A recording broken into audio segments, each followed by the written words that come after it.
Hello everyone, I am Prizmere and in today's video I will be going over a couple of tips and tricks. Hopefully this video teaches you a thing or two.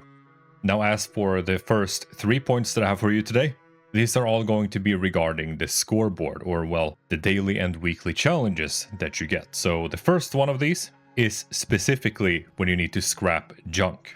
Whenever it says scrap a certain amount of springs or whatever. It can be many different junk materials, most of which you will be able to find in the Tinkerer's workbench, and you can very easily craft a bulk of that specific junk and then scrap it, and that's going to count for the challenge. The only drawback is that you need plastic to create the bulk, but that's the only thing you're gonna lose out on this process. It is very quick, so super efficient to do. Moving swiftly on to modify a weapon and armor. It is super simple, it will only cost you a bit of oil. So if you go to a workbench, choose any piece of equipment, and you're gonna want to change the paint on it. So standard appearance actually doesn't cost anything. Basically, put the standard appearance on, put the paint on, and repeat the process, and that's all going to count. And you can do the exact same thing on both weapons and armor. As you can see here, I've done both the weapons and armor, at least, to a certain extent, so it does very clearly work. As for the final point regarding the challenges, we have collect ammo. When you get a challenge that tells you to collect a certain amount of ballistic or energy ammo, go and kill enemies with the weapon type, either for ballistic or energy ammo. As you can see here, I get fusion cells, that is energy ammo, so that's going to count towards the progression of that specific challenge. Also, if you approach these ammo boxes or anywhere where you can get ammo with a weapon in hand, it should give the same type of ammo most of the time, at least as far as I'm aware. We're moving away from the scoreboard. Fallout First is something I want to quickly discuss. Sometimes there are trials where you can get Fallout First for free.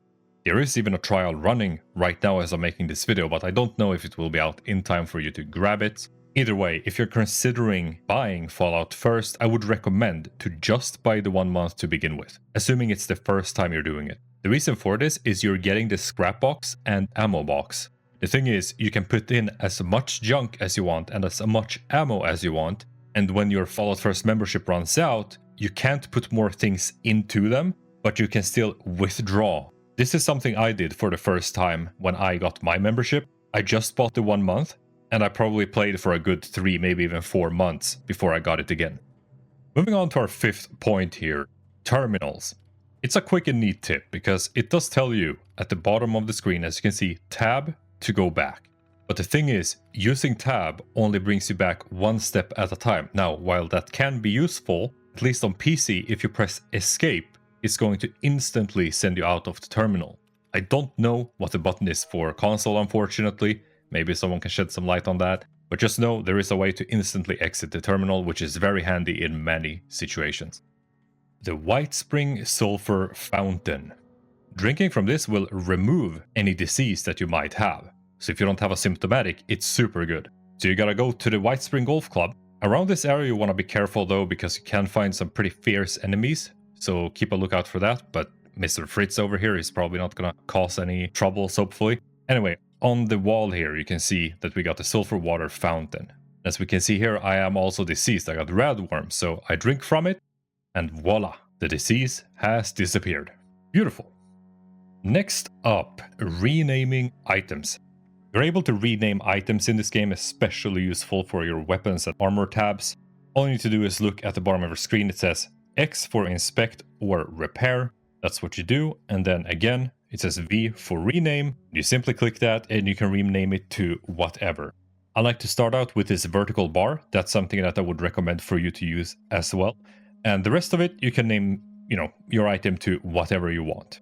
But as you can see, with a vertical bar, it lands at the bottom of everything else. Like this unyielding piece that hasn't been renamed, all of my renamed vertical bar items, they are underneath it. So if you want to rename your armor as well, you can do that. Civil Engineer chest, so CE chest. Oh, I forgot the vertical bar, so I go and correct that. Super useful, it does help in keeping the inventory organized, which in itself is going to help you potentially prevent scrapping one of your items that you're using. So certainly give it a try. Number 8, crit button. Some people just shoot normally and then press on the button to crit, which is space on PC. And of course this is VATS exclusive, But the most effective method to crit, often, but not always, is to just hold down the button, because then it is going to automatically crit for you every time that meter gets filled up, which is going to result in more DPS. But again, you may not always want to do this. There are some niche situations where it's better to actually manually decide when to crit. This is of course going to be more important for any VATS user that mainly uses VATS, because if you use that all the time, well, then you ought to know about this crit method. Next up, disable Power Armor HUD. So this is what the original HUD looks like. It's good for immersion, but eventually you may find that turning it off feels better. And to do so, you need to go into your settings, display, scroll all the way down, and then the fourth option from the bottom, we have enable Power Armor HUD, turn it off. And this is what you get. I think it looks a lot cleaner. I used the Power Armor HUD for quite a long time, but after a while, I did want to turn it off, and I like it more this way, at least today. Number 10, repairing items. So you have the option to inspect/repair your weapon. Same thing we did with renaming it. But down here to the right, you can see repair kits. So you have a basic repair kit and an improved repair kit. These are things I would use on the field unless you have an excess of them. Using an improved repair kit is going to pull your condition up to 150% or 1.5. Using a basic one will just give it a 100% full bar. But if you're not in a rush, I would highly recommend that you use your workbenches to repair your gear with Fix It Good and Weapon Artisan. That's going to pull the condition up to 200%. Not only does it make your gear last longer, but you save these repair kits, which you may find crucial at times. The only drawback is that it of course does cost mats to repair these things. The perk card White Knight is going to make your armor specifically cheaper to repair as well. Next up, we got legendary perks. Just a very quick mention, as I did see some people didn't even know it was a thing in this game. So in your regular perks page, at the very top, you have legendary perks. The more levels you get, the more legendary perk card slots you're going to unlock. And you can also rank these cards up. And lastly, for our 12th point, mod your backpack. Nowadays, you start out with a beginner backpack once you exit the vault. And most of you probably know already that you can take this a notch further by getting a regular backpack. But you'll have to complete a very tedious quest. I think it's all the tadpole missions, if I'm not mistaken. Definitely something that's worth doing though, in my opinion. But the main point of, well, this last point is that you can mod your backpack. If you go into it, you can change its appearance first off, if you've got some alternative skins for it. But more importantly, you also have actual mods for the backpack, like Chemist, which is going to negate your need for traveling pharmacy if you're using that card, except for if you are in power armor, because this backpack does not count then.